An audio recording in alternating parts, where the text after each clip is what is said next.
महापालिकेच्या प्रभाग क्रमांक 24 ब मधून अनुसूचित जमाती प्रवर्गातून निवडून आलेल्या भाजपच्या नगरसेविका वनिता संतोष पाटील यांचा जातीचा दाखला रद्द करण्यात आला असून तो जप्त करण्याचे आदेश सुद्धा देण्यात आलेले आहेत। महापालिकेच्या प्रभाग क्रमांक 24 ब मधून अनुसूचित जमाती प्रवर्गातून निवडून आलेल्या भाजपच्या नगरसेविका वनिता संतोष पाटील यांचा जातीचा दाखला रद्द करण्यात आला असून तो जप्त करण्याचे आदेश देण्यात आले आहेत। कोकण विभागीय अनुसूचित जमाती प्रमाणपत्र तपासणी समितीने 29 जानेवारी रोजी हा निर्णय दिला आहे। प्रमाणपत्रात चुकीची माहिती सादर केल्याचा ठपका ठेवण्यात आला आहे, अशी माहिती माजी उपमहापौर राजेश काळे यांनी दिली।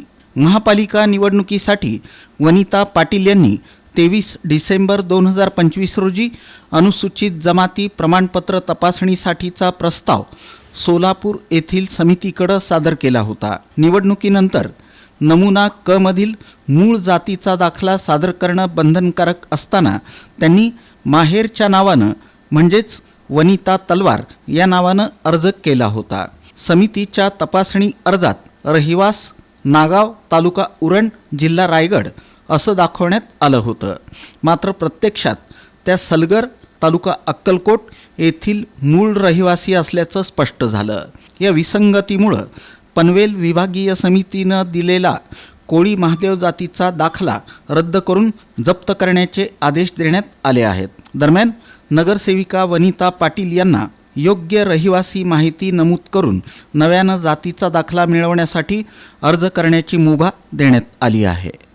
मी राजेश काळे, संस्थापक अध्यक्ष आदिवासी पारधी समाज संघर्ष समिती व माजी उपमहापौर, 2026 सोलापूर महानगरपालिका सार्वत्रिक निवडणुकीमध्ये प्रभाग क्रमांक 24 ब मधून अनुसूचित जमाती महिला प्रवर्गामधून माझ्या मिसेस उभ्या होत्या आणि जात पडताळणीच्या वेळेस इथं आम्ही ज्या वेळेस छाननीच्या वेळेस ऑब्जेक्शन लावलं होतं, तर काही दबावाखाली निवडणूक अधिकाऱ्यांनी तो आमचा जे आम्ही मागणी केली होती ती फेटाळली।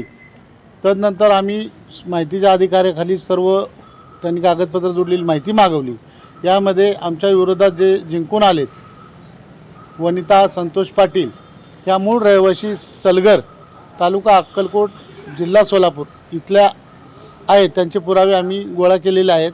आम्ही ते जात पडताळणी समितीला दाखवले आहेत आणि त्यांनी जो आदिवासी नियम 2003 यानुसार जात पडताळणीचा जो दाखला आहे, जातीचा जो दाखला आहे तो सी फॉर्मॅटमध्ये असावा यासाठी विशेष असे आमचे हे झालेले आदेश झालेले आहेत, पण तो दाखला त्यांनी त्या फॉर्मॅटमध्ये नव्हताच आणि सर्व माहिती मूळ जन्मगाव जरी सलगर असलं तरी पनवेल इथून काढला आणि कोकणमध्ये कोकण विभाग ठाणे इथं त्यांनी तो दाखल केला आणि तिथून तो दाखला त्यांनी कशा पद्धतीने काढला याच्यामध्ये फौजदारी होणार आहे की जिथं मूळ गावी जिथं जन्म झाला आहे तिथं दाखला काढावा। जातीचा दाखला काढण्याच्या नोंदी जन्म नोंदी त्या तालुक्यात त्या तहसीलला असतात असा शासनाचा नियम आहे, पण हा दाखला जन्माचा इथं त्यांनी सांगतायत आणि तिथं काढतात, त्याच्यामध्ये फार मोठे तफावत आहे।